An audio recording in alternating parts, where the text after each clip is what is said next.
Mickey Mania, The Timeless Adventures of Mickey Mouse was released for the Sega CD in 1995. The game celebrates Mickey Mouse's theatrical career, and each level is based on a feature film. I'm not well versed on the Mickey Mouse movies, but seeing the first level in black and white, complete with Steamboat Willie, is still a pretty awesome experience. The rest of the levels don't quite resonate to the same degree, but offer Mickey Mouse a wide variety of different worlds to play through. Graphically, Mickey Mania is a real treat. Almost every level is brimming with detail, featuring shading effects that give a subtle illusion of depth and parallax scrolling that really make the screen come alive. Mickey himself is animated beautifully. When he moves his feet or shakes his arms, there are little lines that signify motion around his body. In the Mad Doctor level, the stage is dark gray rather than black, so Mickey doesn't disappear into the background. The attention to detail is outstanding. There are nice 3D effects as well.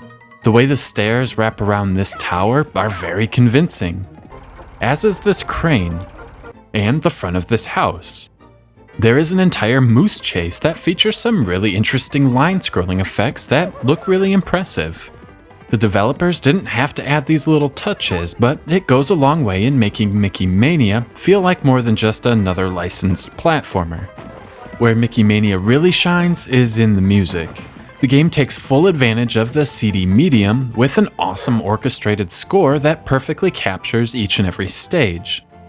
It's almost a shame there isn't an option to increase the volume of the background music. It plays a touch soft and gets drowned out by the effects. Thankfully, the sound effects are all crystal clear.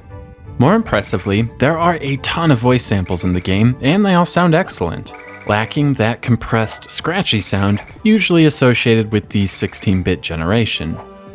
I suspect some of the magic will be lost on the cartridge versions of Mickey Mania, which are missing many of the voices and the awesome soundtrack that really put this Sega CD version over the top.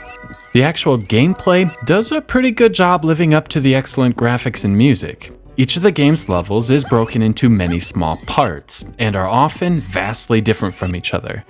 A majority of the game is old-school platforming, but occasionally, Mickey Mania mixes things up. There are a lot of times where you have to push items across the screen so you can reach new areas.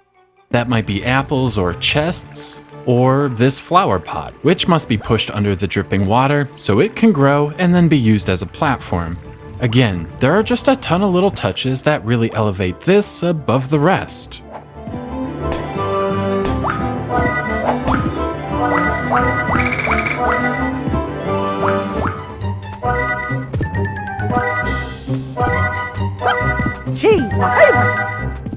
For as awesome as Mickey Mania, The Timeless Adventures of Mickey Mouse is, it's not quite perfect.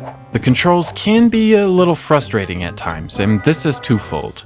First is the jumping. Sometimes Mickey just can't stick a jump to save his life, and you'll fall right through a platform. It's very unforgiving and occasionally inconsistent. The other issue is enemy placement. Mickey Mouse can jump on enemies to dispatch them, but more often than not, you'll rely on throwing marbles, which offer a nice long-range option. However, some enemies are just placed in really awkward places where you simply can't attack them, and I found myself forced to take damage to proceed. Mickey Mania isn't a terribly difficult game, but little things like this occasionally make it feel a little bit cheap. There's also a ton of level memorization required as well. I've poured quite a few more hours into Mickey Mania than I do for a typical review. Even something as simple as killing these skeletons takes practice and memorization, as their bones fly all over the screen, and they will hurt you. Once you memorize everything, the game isn't too hard, and doesn't ask anything ridiculous from you. If it weren't for the wonky jumping and occasionally questionable enemy placement, this might actually have ended up being one of the finest 16-bit platformers of all time. It's honestly that good. A lot of these late Sega CD games from 1994 and 95 are absolutely stunning, and do a great job setting off the 16-bit generation of consoles on a high note. Mickey Mania is no exception, and I absolutely love it. 4 out of 5.